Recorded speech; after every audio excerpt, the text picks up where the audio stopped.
ഞാൻ സപ്പോർട്ട് ചെയ്തില്ലെങ്കിൽ പിന്നെ ആരാ ഇതിനൊക്കെ സപ്പോർട്ട് ചെയ്യുക? എന്നിട്ട് എന്ന് തുടങ്ങിയ പരിപാടി ഇതൊക്കെ? ശരിക്കും പറഞ്ഞാൽ അവള് UKG പഠിക്കുമ്പോൾ ഞാൻ അവളെ നോട്ടിട്ടതാ. UKG കേട്ടോ.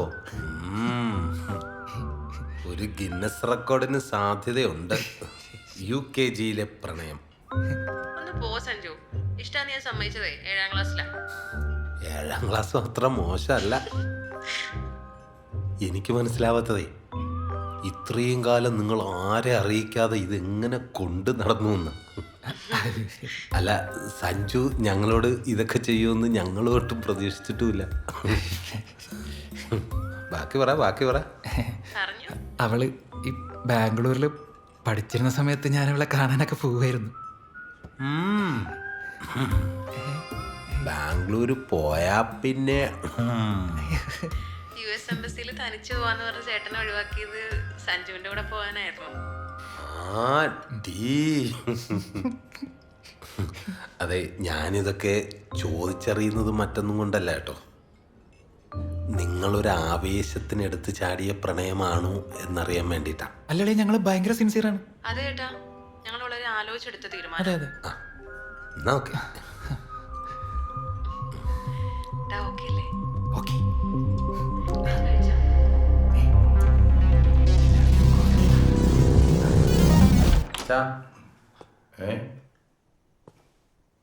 ഉറങ്ങിയായിരുന്നു അമ്മേ? ഇല്ല.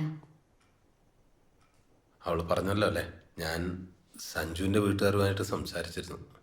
അപ്പോൾ അവർക്ക് സൗകര്യം വരുന്ന ഞായറാഴ്ചയായിരുന്നു. നിഷിമ ശനിയാഴ്ച എത്തില്ലേ അമ്മേ? ആ, എത്തും.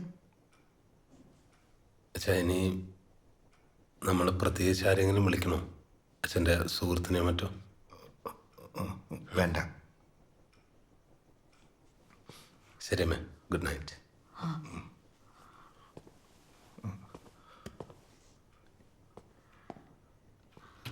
സംഗതി ഏറ്റു. അവനെന്തായാലും നോർമലായല്ലോ. നിനക്ക് ടെൻഷൻ ഉണ്ടായിരുന്നോ? അല്ല, എനിക്ക് ബിനുവിൻ്റെ കേസിൽ കുറച്ച് ടെൻഷൻ ഉണ്ടായിരുന്നു. പക്ഷെ നീ പറഞ്ഞപ്പോഴേക്കും ശരിയായി. എങ്ങനെയാ നമുക്ക് കല്യാണത്തിനോട് ഏറ്റെടുക്കണ്ടേ? ഈ കല്യാണത്തിന്റെ ഡേറ്റിന് വലിയ ഓപ്ഷൻസ് ഒന്നുമില്ല. നിഷിമ അടുത്ത വർഷം ലീവിന് വരുമ്പോൾ നമുക്ക് നടത്താം. അങ്ങനെ ആവട്ടെ. അങ്ങനെയാവാം. അപ്പൊ 1 വർഷം കൂടി കാത്തിരിക്കേണ്ടി വരും. ഇപ്പൊ തന്നെ ചെറുതായിട്ട് അങ്ങ് നടത്തി വെച്ചാലോ? അത് പിന്നെ UKG മുതലുള്ള കാത്തിരിപ്പാ അല്ലടാ. ഇനി എങ്ങനെ കാത്തിരിക്ക? അങ്ങളെ, ഇവ എൻ്റെ കൂട്ടുകാരനായതുപോലും ഇവളെ പ്രേമിക്കാൻ വേണ്ടിയിട്ടായിരുന്നു അല്ലടാ. ഇവള് +2 ബാംഗ്ലൂർ പഠിക്കുന്ന സമയത്തെ ഇവൻ ഇടയ്ക്കിടയ്ക്ക് അവളെ കാണാൻ പോകുമായിരുന്നു. എന്നിട്ട് അവിടെ റൂമൊക്കെ എടുത്ത് പിന്നെ നമുക്ക് ഊഹിക്കാമെന്നല്ലേ ഉള്ളൂ.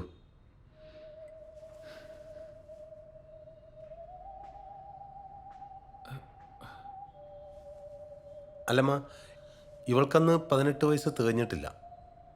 അല്ല, പോലീസിന് കേസെടുക്കാൻ പറ്റുന്ന ഒരു ക്രൈമാണേ പോക്സോ.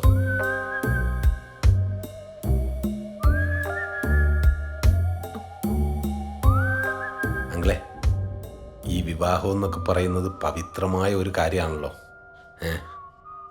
ഇവനെപ്പോലെ വളഞ്ഞ വഴിക്ക് ഒരു ബന്ധം ഉണ്ടാക്കി നിങ്ങളുടെ വീട്ടിൽ വന്ന ഒരാൾ പെണ്ണ് ചോദിച്ചു കഴിഞ്ഞാൽ നിങ്ങൾ കൊടുക്കൂ? മാന്യതയുള്ള തറവാട്ടിൽ നിന്ന് ആരെങ്കിലും കൊടുക്കൂ? ഇല്ല. അല്ല, ഇത് എൻ്റെ മാത്രം തീരുമാനമല്ല, അച്ഛൻ്റെ അമ്മയുടെ. ഇതെന്താ വിളിച്ചു വരുത്തി അപമാനിക്കണം? എന്നാൽ കുറച്ച് അഭിമാനിപ്പിച്ചേക്കാം. അത്രയും മഹത്തരമായ കാര്യമാണല്ലോ മോൻ ചെയ്തു കൂട്ടിയത്. അങ്ങളെ, ഇവളൊരു മീറ്റ് വിട്ട് കഴിഞ്ഞാൽ പൊന്നുമോനെ അകത്താ. അതറിയോ, ഇവന് ഫിനോയിൽ ബിസിനസിന്റെ ഐഡിയ കൊടുത്തതും ക്യാഷ് കൊടുത്തതും നിഷിമയായിരിക്കും. അല്ലാതെ നിങ്ങളുടെ കുടുംബത്തിൽ 10 പൈസ ഇല്ലല്ലോ. അങ്ങനെ ആയിരുന്നെങ്കിൽ ഡ്രൈവർ പണിക്ക് വരില്ല. അങ്ങനെ ആരാന്റെ കാശ് കൊണ്ട് ജീവിക്കേണ്ട ഗതികളൊന്നും എന്റെ മോനില്ല. കല്യാണം ഉണ്ടാക്കാൻ വന്നത് അച്ഛാ, നിക്ക്, ഞാൻ പോരാ. സഞ്ജു, നിഷിമ, സഞ്ജു ഇല്ലാതെ എപ്പോൾ വേണമെന്ന് നിനക്ക് ഇവിടെ താമസിക്കാം. ഇല്ലെങ്കിൽ ഇപ്പം ഇവിടെ നിന്ന് ഇറങ്ങണം. അപ്പൊ ഇതായിരുന്നല്ലേ ചേട്ടന്റെ ഉദ്ദേശം? നിഷിമ, നമ്മൾ തങ്ങളിൽ ഇനി സംസാരിക്കണ്ട. അച്ഛൻ്റെ അമ്മയുടെ സ്വത്തിൽ നിന്ന് ഒരു തരി പോലും നിനക്ക് കിട്ടുമെന്ന് നീ പ്രതീക്ഷിക്കണ്ട. ചേട്ടന്റെ കളി എന്തിനു വേണ്ടിയിട്ടാന്ന് എനിക്ക് മനസ്സിലായി. ഈ ഫ്ലാറ്റും കാറും ഞാൻ അധ്വാനിച്ചുണ്ടാക്കിയതാ. അതിനെന്താ തെളിവ്? തെളിവുണ്ടാക്കാൻ എനിക്ക് അറിയാൻ വളഞ്ഞിട്ടല്ല, എനിക്കിതൊന്നും വേണ്ട. എന്താ ചേട്ടാ ഇങ്ങനെ?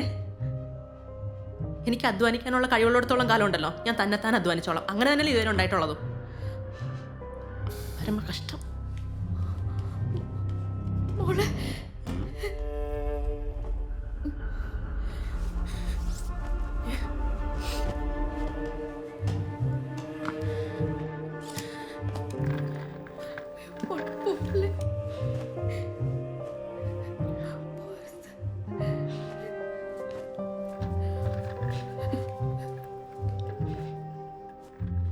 ഞാനൊരു മനുഷ്യനാണോടോ?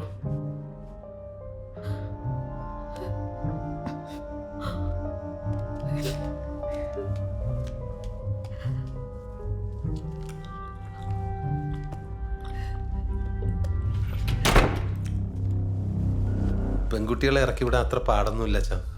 അവർ നന്നായിട്ട് ജീവിച്ചോളും. ഇനി ഇവിടുന്ന് നിഷിമയെ ആരും കോണ്ടാക്ട് ചെയ്യാൻ നിൽക്കരുത്. അത് നമ്മുടെ ബന്ധത്തിൻ്റെ കെട്ടുറപ്പിനെ ബാധിക്കും. അങ്ങനെ ഒരു മോളില്ല എന്നങ്ങ് വിചാരിച്ചാൽ മതി. You can. അച്ഛൻ്റെ നെഞ്ചുവേദനയൊക്കെ പോയല്ലോ അല്ലേ?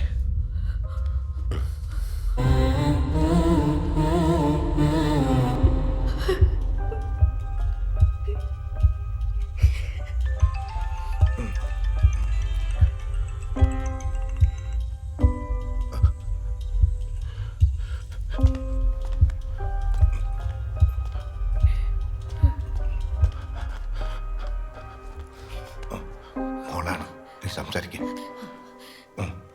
ഞാൻ മരുന്ന് നോക്കട്ടെ. മോളെ. അമ്മേ, അവിടെ എന്താ നടക്കണേ? എനിക്കൊന്നും മനസ്സിലാവുന്നില്ല. അച്ഛൻ്റെ അമ്മയുടെ സമ്മതത്തോടുകൂടിയാണോ ചേട്ടൻ ഇങ്ങനെയൊക്കെ പെരുമാറുന്നത്? ഇപ്പം എവിടെയാ? ഞാൻ സഞ്ജുവിൻ്റെ കൂടെ ഉണ്ട്. ഈ വരുന്ന തിങ്കളാഴ്ച ഇവിടെ അടുത്തുള്ളൊരു അമ്പലത്തിൽ വെച്ച് ചടങ്ങിനൊരു താലി കെട്ടാൻ തീരുമാനിച്ചു. അച്ഛനമ്മ വരുമോ? ഞാൻ അച്ഛൻ്റെ കൈ കൊടുക്കും.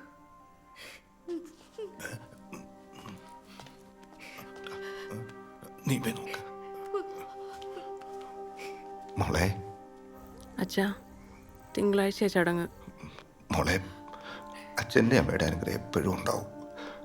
സഞ്ജു നിന്നെ പൊന്നുപോലെ നോക്കിക്കോളും. മോള് വിഷമിക്കണ്ട, അച്ഛൻ വിളിച്ചോളാം.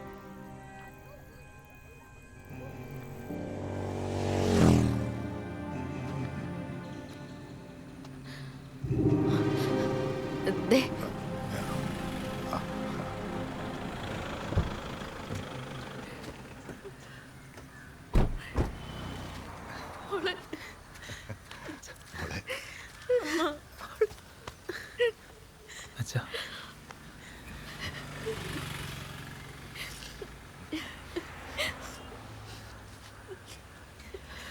അമ്മ,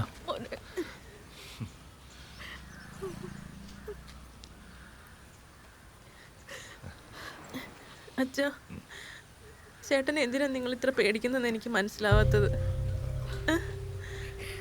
ഒന്നുമില്ല. അച്ഛൻ്റെ ധൈര്യമൊക്കെ ഇത് എവിടെയാ ചോർന്നു പോയേ? ഞങ്ങളറിയാത്ത എന്തെങ്കിലും വിഷയമുണ്ടോ? ഒന്നുമില്ല, ഒന്നുമില്ല. ഒന്നുമില്ല. മോള് സന്തോഷത്തോടെ പോയിട്ട് വാ. അമ്മ, അമ്മ, അതൊക്കെ വിട്. നീ അതൊന്നും പറഞ്ഞിട്ട് കാര്യമില്ല. പക്ഷെ ഉണ്ടല്ലോ, നിങ്ങൾ സന്തോഷത്തോടെ അല്ലാതെ ഒരു നിമിഷം പോലും അവിടെ നിൽക്കരുത്. എന്തെങ്കിലും ഉണ്ടെങ്കിൽ പറഞ്ഞാൽ മതി, ഞാൻ സഞ്ജുവിനെ വിടാം. കരയില്ലേ? കരയില്ലേ?